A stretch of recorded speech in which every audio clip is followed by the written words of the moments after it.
Live mula sa GMA Network Center, 20 taon nang nakatutok. 24 oras. Magandang gabi po, Luzon, Visayas at Mindanao. Anumang oras mula ngayon ay papasok muli sa loob ng Philippine Area of Responsibility ang Bagyong Julian. Pero may hiwalay pang weather system na nagdulot naman ng mga baha sa Mindanao. Sa ilang lugar, lampas tao ang tubig, kaya maraming inilikas at may mga stranded. Nakatutok si Dano Tingkungko. Pumantay na sa National Highway sa Dato Abdullah Sangki sa Maguindanao del Sur ang taas ng baha dahil sa naranasang malakas na pag-ulan doon kahapon. Ilang residente ang sumuong sa baha. Ay, wag na sana! Ikaw! Pero ang ilang sasakyan, lalo yung mga papuntang Cotabato City at Isulan, Sultan Kudarat, hindi kinaya ang taas ng tubig kaya stranded. Sa bayan ng Ampatuan, malaking bahagi ng Barangay Sanyag ang binaha. Kwento ng mga taga rito, wala raw halos tigil ang ulan kahapon kaya tumaas ang tubig sa mga sapa at inabot ang kanilang bahay at palayan. Ay, ang area na yan is Talungan po yan at saka ang palayan. At parang hindi na makikita this moment. May isang team na nandoon sa National Highway nagakuha ng mga kababayan na stranded din doon. Sa Barangay Kamasi naman, kinailangan ilikas sa mga residente sa taas ng baha. Unti-unti nang humupa ang tubig sa lugar kaninang umaga. Nagsagawa na ng pagsusuri ang PDRRMO sa Maguindanao del Sur sa pinsalang iniwan ng malakas na pag-ulan at ng baha sa bayan ng Ampatuan. Pinakaapektado ang mga barangay ng Sanyag, Kauran at Malatimon. Mahigit 120 pamilyang kinailangang ilikas sa mga lugar na yan. Isang pamilya pang natrap sa kanilang bahay ang kinailangan sagipin dahil halos umabot sa bubong ang taas ng baha. Bukod sa Maguindanao, pinasok din ng baha ang ilang bahay sa Digos City, Davao del Sur. Tumaas ang tubig sa sapa dahil sa walang patid na pag-ulan. Ang pamilyang ito napilitang salukin ang naipong tubig palabas ng kanilang bahay kahit gabi na. Ayon sa Pag-asa, nagkaroon tayo ng easterlies. Medyo active yung easterlies natin kahapon over Mindanao area. At yun po yung nag-cause ng mga pag-ulan doon sa eastern and southern portion of Mindanao. So hindi po siya related sa bagyo. Mas magandang panahon na raw ang inaasahan ng Pag-asa ngayong araw at sa mga susunod, pero hindi inaalis ang posibilidad ng thunderstorms. Para sa GMA Integrated News, Dano Tingkungko, nakatutok 24 oras. Kung kahapon matumal, ngayon may mga pamilyar nang naghain ng kanilang kandidatura. Mistulang reunion ng mga re-electionist at dating senador ang day 2 ng COC filing, pero may mga bagong mukha rin, kabilang ang isang galit na galit. Mula sa Manila Hotel, nakatutok live si Sandra Aguinaldo. Sandra.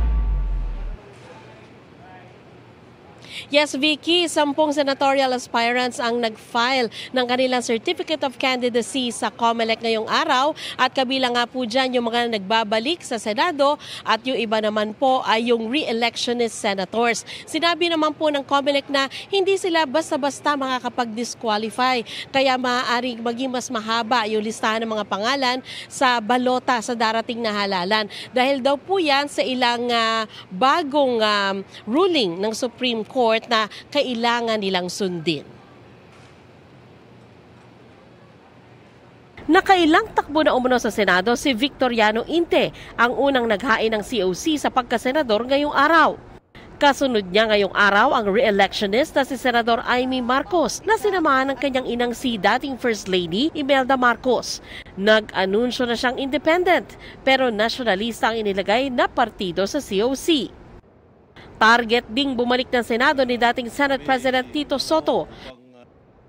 Ganon din si dating Senador Ping Lacson. Kasabay na dumating ni re-electionist Senator Lito Lapid na nag-file din ng COC. Gusto ring makaisa sa 12 slot ng Senado ni na Eric Negapatan, nagpakilalang engineer at building contractor, at Magno Manalo, nagpakilalang pastor at dating security guard. Ikatlong beses na pagtakbo naman ito ni Betsaida Lopez. Na-emosyonal na humarap sa media dahil lagi daw siya nadedeklarang nuisance o panggulo lang. Nag-file din ng COC si Manuel Andrada na ikalawang beses na raw nag-file ng COC at Janry Gargarita na nagpakilalang isang Army reservist. Ayon sa COMELEC, hindi lahat ng nag-file ay malalagay sa balota dahil merong maaaring ma-disqualify o kaya ay madeklarang nuisance candidate. Paano nga ba tinutukoy ang nuisance candidate? Sa ilalim ng Omnibus Election Code, maaring madeklarang nuisance candidate ang isang taong nag-file ng COC para kutyain ang election process o lumika ng kalituhan, tulad halimbawa ng magkatulad na pangalan, at kung walang tunay na intensyon na tumakbo sa partikular na posisyon ang nag-file ng COC.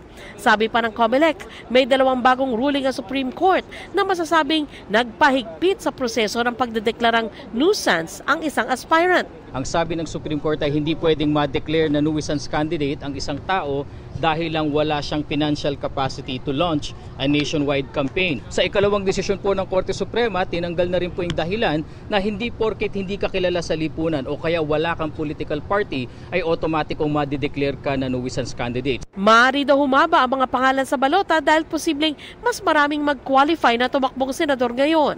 Pero sasalain pa rin naman daw ito ng Legal Department sa loob ng 5 araw at saka ipa-file sa COMELEC and Bank. Binabantayan daw nila ang mga kilos at pahayag sa media ng mga aspirant para makita ang kanilang intensyon.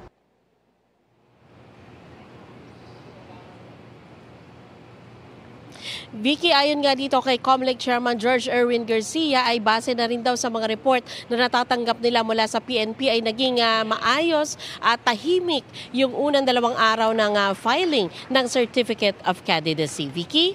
Sandra, may mga personalidad na muling nag-file ng COC kahit dineclare ng nuisance candidate noon. May ruling ba ang COMELEC kung ilang beses lang nila tatanggapin ang kanilang COC kahit pa dineclare na silang nuisance candidate sa nagdaang eleksyon? Vicky, yun nga pinapaliwanag ng COMELEC, ay wala silang limit dyan at pinapayagan nila yung pagpa-file na ito. Ang kanilang basehan daw dyan ay kumbaga lahat naman ng tao ay maaring mag-aspire na magsilbi sa ating bansa. Kaya pinapayagan nila basta ang requirements naman sa pagpa-file nila ng COC ay bit-bit nila at kumpleto, sila ay maaaring mag-file. Kaya Vicky, meron ilan dito na nagpa-file sila tuwing may eleksyon at minsan iba-ibang posisyon. Minsan naman ay puro senatorial lang yung pina-file nila. So yan ay walang limit ika nga ayon sa COMELEC. Vicky? Sandra, unti-unti nang dumarami yung nagfa-file ng COC. Sa taya ng COMELEC, ilang kandidato kaya sa pagkasenador ang posibleng makita natin sa balota sa 2025? Vicky, sa ngayon wala silang masabi na estimate o pagtaya tungkol dyan. Pero ang sinasabi lang nila talaga daw sa pagpa-file ng COC, sa pagtanggap ng COC ay liberal sila. Tawag nila ministerial. Halos titingnan lang nila kung talaga kompleto yung requirements. Pero yun nga, may pinapaliwanag sila kanina na meron naman silang pagsala na gagawin at yan daw yung magaganap yung sa 5 araw matapos yung October 1 to 8, meron 5 araw na period doon kung saan yung legal department ng COMELEC ay magsusumite sa ANBank ng kanilang mga recommendation kung sino yung maaring ideklarang nuisance candidate. At maaari din naman itong mga nuisance candidate na to later on ay sila ay i-justify nila o sila ay mag-make ng representation dito sa COMELEC para naman sila ay makasama sa balota. Vicky? Maraming salamat sa iyo, Sandra Aguinaldo. Kung sa Manila Hotel may senatorial aspirant na emosyonal, sa kalapit na Quirino Grandstand naman, kanya-kanyang pakulo ang mga taga-suporta. At mayroon pang tila na ambunan ng biyaya. Silipin natin sa live na pagtutok ni Oscar Oida. Oscar! ML, bigay todo nga ang mga dumagsa rito sa Quirino Grandstand para magpakita ng suporta sa kanilang mga pambato na naghain ng Certificate of Candidacy o COC ngayong araw. Piyesta? Ay hindi, dahil mga supporters lang ito ng mga naghain ng kandidatura na dumagsa dito sa Quirino Grandstand. In fairness, kumpleto ang musiko dahil may majorettes pa. Full force din ang suporta sa mga party list nominees na in colors pa nang dumagsa rito. Ang pabanda naman ng grupong ito, may sayawan pa. Oo, suportado ho namin yan. Hindi ho kami bibitaw sa kanila. Para naman makatulong din kami sa kanila. Para naman matulungan din kami. Pero wala pa mang eleksyon, may nanalo na, at least sa araw na ito. Ang mga gaya ng mamang sorbetero na si Mang Roy, na naparami ang benta. Meron na rin ako ng pambili ng bigas, tsaka ulam. Abala rin siyempre ang 400 pulis Maynila na nagbabantay sa paligid ng Manila Hotel. Iba pa ang dagdag puwersa mula naman sa Philippine Marine Corps.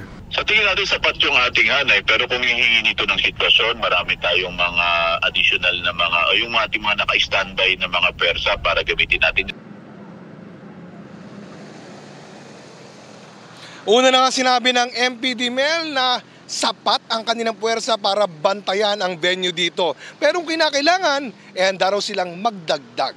Mel? Maraming salamat sa iyo, Oscar Oida. Nadagdagan din ang mga party list na naghain ng kandidatura. Dagdag sa 15 nominado ng mga party list na naghain kahapon, ang 11 nominado ng mga party list na nag-file ng Certificate of Nomination at Certificate of Acceptance of Nomination ngayong araw. 26 na ang kabuang bilang ng mga nag-file na party list. Nag-iwan ng mahigit 600 milyong pisong halaga ng pinsala ang bagyong Julian sa Batanes. At kahit palayo na ang bagyo, nakakaranas pa rin ng mudslide at rockslide sa ilang lugar doon. Nakatutok si Joseph Moro. Hindi magkamayaw ang residenteng ito ng Barangay Sinakan sa Sabtang Batanes sa pag-alis ng mga naputol na sanga sa kasagsagan ng bagyong Julian nitong Lunes. Sa lakas ng hangin at ulan, halos walang makita sa paligid. Binaha rin ang barangay. Habang ang ilang bangka iniahon para makaligtas sa malalakas na alon. Pero sa paglipas ng unos ay tumambad pa rin ang pinsala sa ilang bangka at marami pa rin bumagsak na puno sa mga daan. At nakaligtas man ang pader ng mga bahay na bato, may ilang natuklapan ng mga bubong. Ang isang ito nga, walang natira sa bubong. Ayon sa Pag-asa, nang dumaan ang bagyong Julian nitong Lunes, tumapat ang eyewall o gilid ng mata nito sa Sabtang. Nasa eyewall pa naman ang mga thunderstorm na nagdudulot ng malalakas na ulan at hangin. Nakararanas pa rin ang mudslide at rockslide ng Batanes kahit palayo na ang bagyo. Pero nagsimula na rin ang clearing operation sa maraming lugar doon. Tulad sa Ibana, Batanes kung saan nalilinis na ang mga daang natabunan ng putik.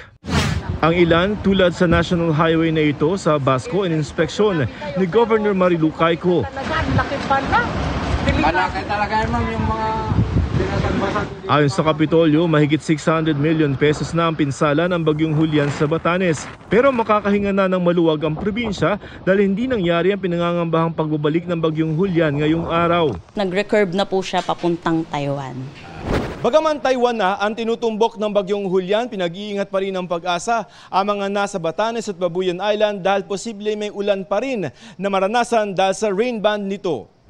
Inaasahan pa rin papasok ang bagyo sa Philippine Area of Responsibility, bagaman lalabas na ng tuluyan pa Taiwan sa Biyernes ng gabi o Sabado ng umaga. Possible makaka-apekto pa rin dito sa may Batanes, kaya asahan po rin po natin yung mga malalakas na hangin at may mga pag-ulan. Signal number 1 na lamang ang nakataas ngayon, mas mahina na sa signal number 4 ng kasagsagan ito at asahan na maganda ang panahon sa weekend. Para sa GMA Integrated News, Joseph Morong, nakatutok 24 oras.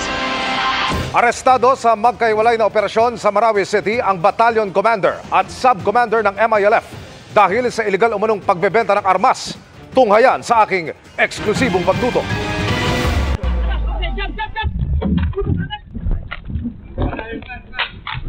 Ito ang operasyong ikinasa ng PNP CIDG sa Marawi City nitong nakaraang Lunes. Bante.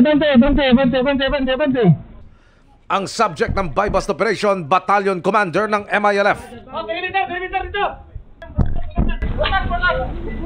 Agad siyang pinadapa at pinalibutan ng mga naka-battle ready gear na mga pulis. Sa loob ng isang sako na na-recover mula sa suspect, natagpuan ang mga armas na ibinebenta umano nito sa undercover police officer. Ikaw may karapatang manahimik kung makawalang ibo. Ano man ang iyong sasabihin ay pwedeng gamitin laban o pagduro sa isa anumang hukuman. Sa hiwalay na operasyon naman sa Marawi City pa rin, isa pang umunoy miyembro ng MILF na may ranggong Battalion Subcommander ang nadakip rin ng CIDG dahil sa pagbebenta rin umano ng mga armas. Naintindihan mo lahat ng karapatan mo. Naintindihan mo kuya. Na-recover sa operasyong ito ang 2 automatic rifle, 2 pistola, mga bala at iba't ibang paraphernalia. Patuloy naming sinusubok na makuha ng panig ang mga suspect. Sa tala ng PNP mula Enero hanggang Setyembre, 6,000 personalidad na ang kanilang nahuli habang nasa higit 20,000 loose firearms na rin ang kanilang na-recover sa kanilang kampanya para buwagin ang mga armadong grupong maaaring magamit sa kampanya. As early as last year po talaga ay pinaigting na natin yung ating kampanya against loose firearms dahil itong loose firearms ay isa sa mga risk factors na na-identify natin na maaaring makapag-impluensya sa mga election na campaign natin. Ayon sa PNP, isa raw ang Bangsamoro Autonomous Region sa namumurong mapabilang sa election areas of concern, kaya't ngayon pa lang nakatutok na raw ang PNP at COMELEC dito. Nagsimula na po sir yung ating evaluation and assessment kung ano-ano pong mga lugar po yung ating irerekomenda para mapasailalim po doon sa mga tinatawag po nating election areas of concern. Para sa GMA Integrated News, Emil Sumangil, nakatutok 24 oras. Good news, sa nalalapit na Kapaskuhan, mas murang bigas na ang mabibili sa mga pamilihan. Ayon po yan sa Agriculture Department. Kung bakit, alamin sa pagtutok ni Bernadette Reyes.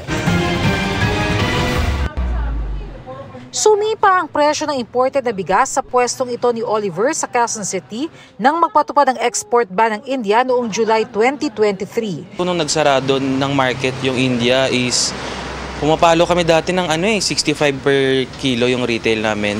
Affected din yung capital namin ng mga businessman. Pero binawi na ng India ang ban. Makatutulong ito sa pagmura ng bigas kahit pa mas maliit ang porsyento ng bigas na inaangkat ng Pilipinas mula India kumpara sa Vietnam at Thailand. Yung rice mapi-free up at dadami yung matitrade sa buong mundo. At mas mura yung Indian rice din compare sa Vietnam. You can drive yung presyo noong international rice.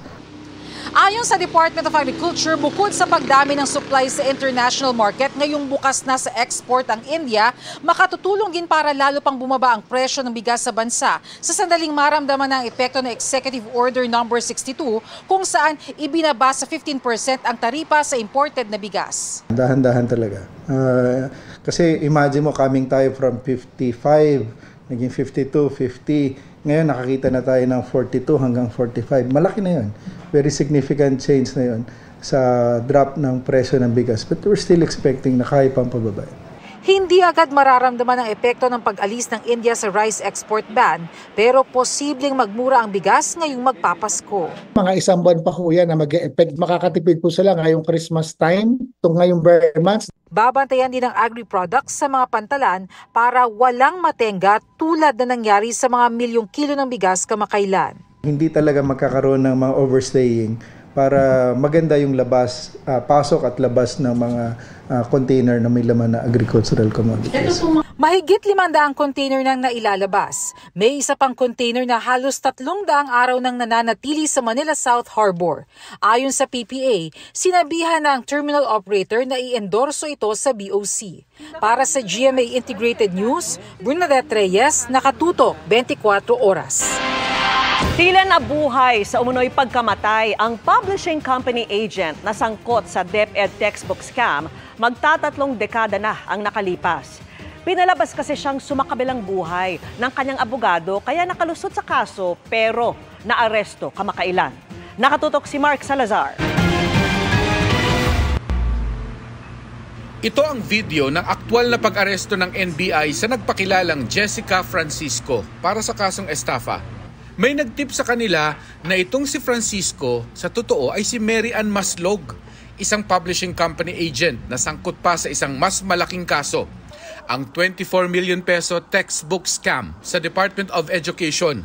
Magtatatlong dekada na ang nakararaan. We went on to verify several warrants of arrest under those names, and fortunately we were able to secure at least 2 warrants under the name Mary Ann Maslog. So we set up an entrapment operation.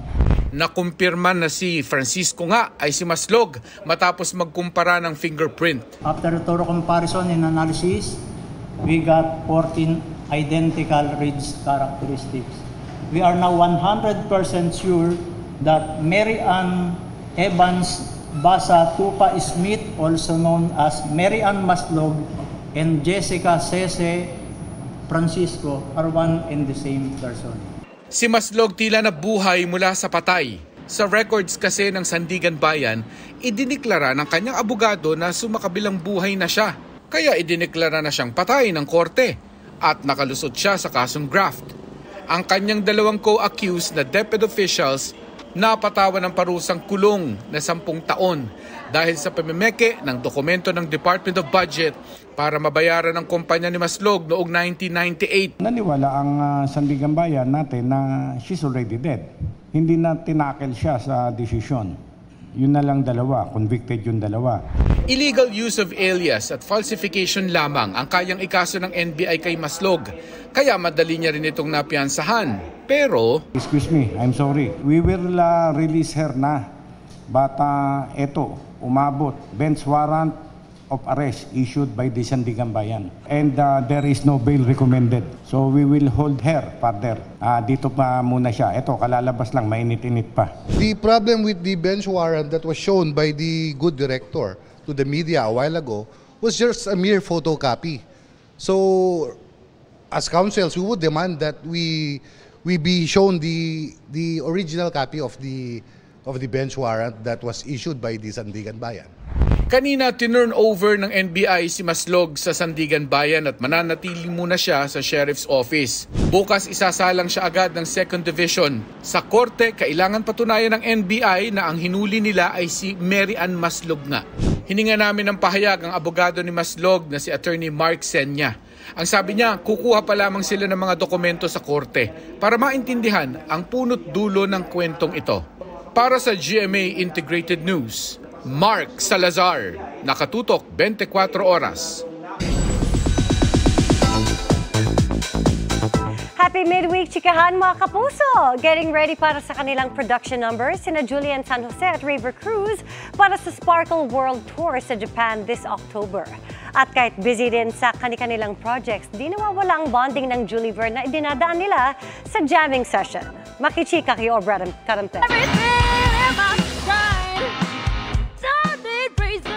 Rockers in the House. Yan ang bagong jamming session ng Sparkle couple na sina Julian San Jose at Raver Cruz na ipinost nila sa kanilang Instagram accounts. Si Raver ang gitarista, si Julie naman ang drummer at lead vocals. Ito raw ang kanilang paboritong bonding together. Katunayan, ang pagkahilig daw ni Raver sa paggigitara ay impluwensya ng nobya. Si Miss Julie, Coach Julie. Yes. Pero legit nag-guitar lessons talaga siya. Naging passion ko siya. Minulat ako ni Jules sa music, diba?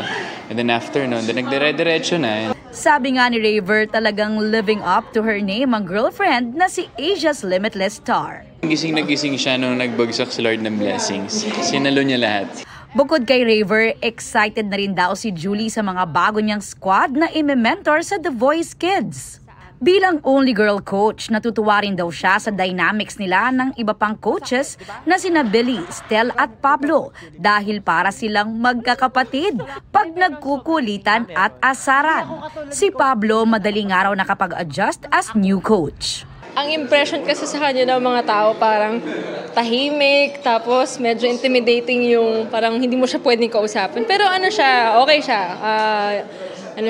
Mabait, tsaka iba yung artist Artist talaga siya.